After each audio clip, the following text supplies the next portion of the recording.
Excellencies, ladies and gentlemen, awalan salam alaikum. It's a pleasure for me to be with you. What I'm going to do in this short presentation is take you through the journey. I've called it the GCC Rising Falcons. It's about 30 years that took this part of the world from an empty desert to the wonders of space. That's what's on our agenda. I want to go through what happened, what are the main elements that drove this economic development of the GCC Falcons, and I'm going to talk about economic diversification 2.0, which we're now entering into. Third, I'm going to develop a concept of regionalized globalization, with the GCC countries, and particularly the Falcons, playing more and more of a regional role and expanding their footprint. And finally, I'm going to look at the opportunities for finance, which is why all of us are here, and how finance can fuel an economic transformation. But let's look at where we were and how did this happen. First thing that happened is that the GCC became increasingly integrated into global architecture, economic and financial architecture. They have a vision towards where the Gulf economies are going, but they build it on massive infrastructure.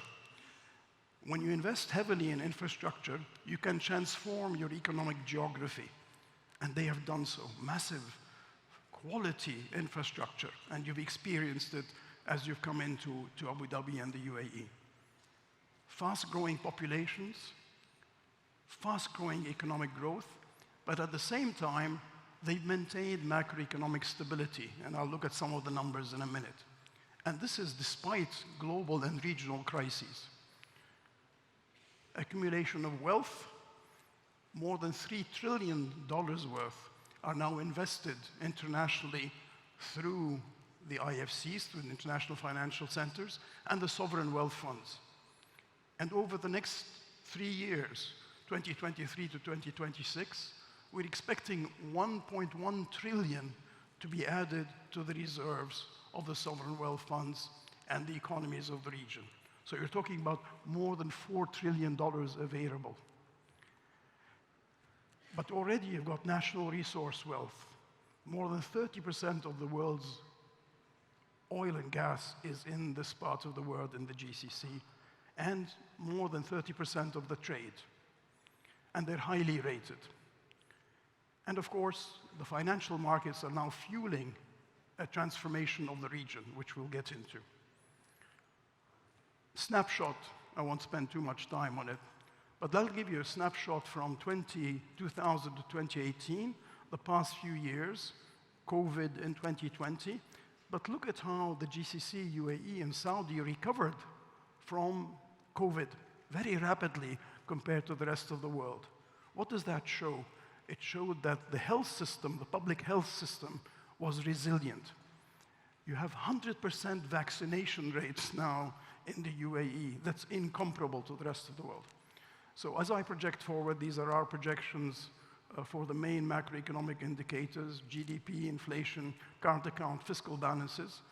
I'm expecting Saudi and the UAE to have higher rates than what they had over 2000, 2018. What we're talking about is 4.5 to 5.5% average growth. So it's no longer going to be dependent on oil and gas. That is the central message that I'm going to come through. And if you look at fiscal balances, the countries of the region have introduced VAT, they've diversified sources of revenue, and they're expected to save more than 30% of the new oil revenues that are going to be coming in the years to come. So they build up their fiscal buffers. So whatever crisis you might have, you have the fiscal buffer to protect you from that. The same is true for current account balances. So what are the diversification stages that we've gone through? In the first one, in the initial phase, you had the oil wealth, you created sovereign wealth funds, you did not misspend the oil wealth. Many countries in the world have natural resources and oil. Look at some countries in Africa. But they have misspent it. It did not go to economic development. It did not go to building assets. Here, assets were built up, and particularly on infrastructure. This helped transform the economies.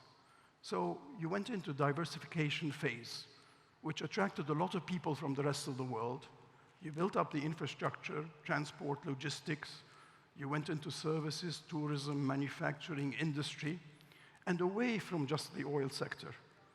The special economic zones were an economic tool that played a very important role because it attracted FDI, it attracted resources from the rest of the world, and got increasingly integrated into the local economy. But also, as was just pointed out a bit earlier, there's been liberalization, the rights of establishment, lowering the cost of doing business to attract people and investments. And finally, within the special economic zones, which played a very important role in clustering, the international financial centers now, and this is extremely important, remember that we always used to send our wealth to be invested somewhere else, to be managed somewhere else, in New York, London, Zurich, and somewhere else. For once in our history, we have the ability to manage, control, and deploy our own wealth. It's not somebody else.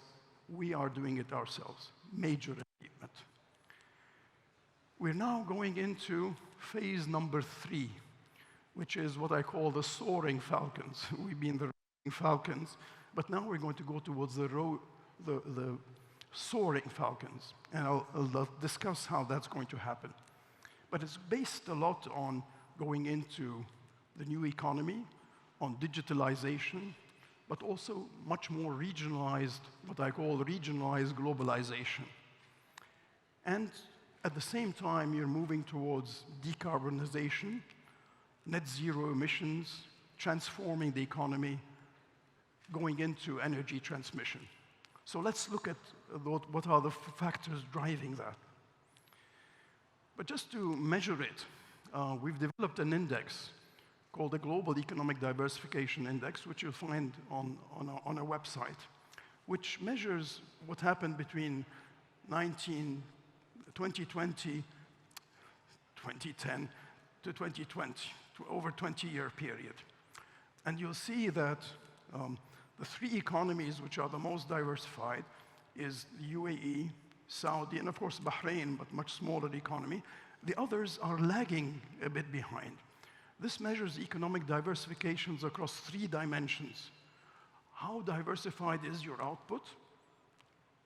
Not just oil. How diversified is your trade? And how diversified is government revenue? All 3 of those factors are extremely important in measuring how diversified you are. And as you can see, there's been a big shift forward in terms of economic diversification over the past 20 years. But that is the past. We now need to think of where are we heading. So when we think about what I call economic diversification 2.0, there are 5 factors which are extremely important. At the bottom is monetary and fiscal policy. You now have changed from being pro-cyclical fiscal policies and monetary policies to being counter-cyclical. You now have the ability to change spending, to impose taxes, to change taxes. And central banks now have the tools to conduct active monetary policy, which we didn't have in the past. Remember, we are all pegged to the US dollar, right? And that constrains you in terms of economic policy. But we've been managing to change that. Second thing extremely important, as was just explained in the IPO fund, is the new economy investments and policies. This is part of industrialization policy, not just pure macro, but also industrialization policy, accompanied by structural reforms and liberalization. And the 2 important elements for the future now is a new energy map which is developing. All of us are living what's happening in Europe and the energy crisis. What we don't see yet, is that this is a big opportunity for the GCC countries in this part of the world. In fact, the GCC are going to become more important in the global energy map than they were before, because of things like hydrogen and liquid natural gas and all the rest. But at the same time, we know that the world is heading towards an energy transition, and we need to accompany that, indeed support it. And what I'm going to be making a case for is that UAE and Saudi will be the center of renewable energy finance in the years to come, because they're making massive investments in renewable energy, such as solar. So what are the elements that can drive this economic diversification 2.0? The first one is regional politics.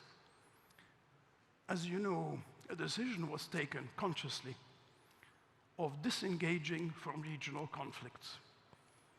This was at a high level across the region. You don't want to get involved in conflicts that don't mean anything to you.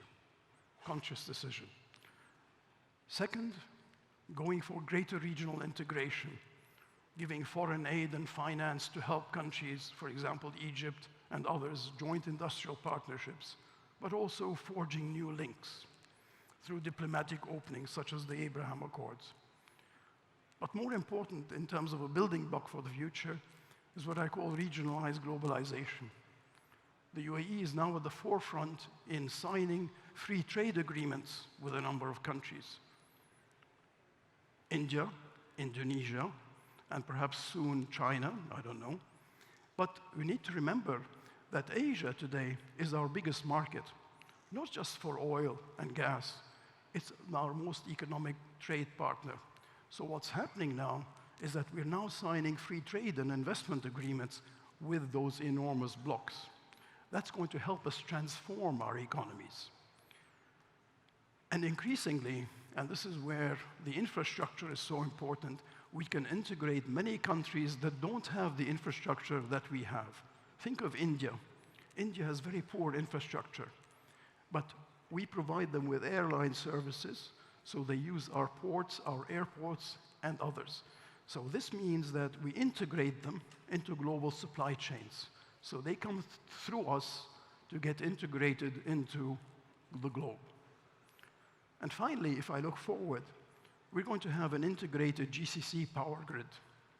That means that we can produce electricity locally using renewable energy such as solar, and then exporting it, including to countries like Europe, or eventually to India, Pakistan, and other countries close to us, as well as the rest of the Middle East.